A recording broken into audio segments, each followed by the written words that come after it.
హరే కృష్ణ. 24 కేశవనామాలలో 16వ నామము ఓం అనిరుద్ధాయ నమః.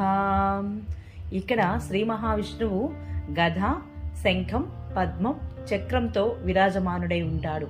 స్వామి ఎవరి చేత నిరోధించబడని వాడు, సర్వశక్తుడు, గుణపూర్ణుడు, మనస్సుతో సంపూర్ణంగా తెలియబడని వాడు, జ్ఞానుల మనసులలో ధ్యానంతో బంధించబడేవాడు, వేద విరుద్ధ ఆచార నిరతులను సంహరించేవాడు అయినందువల్లను శ్రీహరి అనిరుద్ధుడు అనబడుతున్నాడు. ఈయన గాయత్రిలోని హి అన్న అక్షరానికి, స్పర్శతత్వానికి, కృష్ణపక్షంలో కంఠం మధ్య భాగంలో ధరించే నామానికి, చేదు పదార్థాలకు, శూద్రవర్ణానికి, అన్నమయ కోశానికి, భోగ్య వస్తువులన్నింటికి, నల్లని ద్రవ్యాలకు, కలియుగానికి మరియు గ్రీష్మ ఋతువుకు నియామకుడుగా చెప్పబడుతున్నాడు.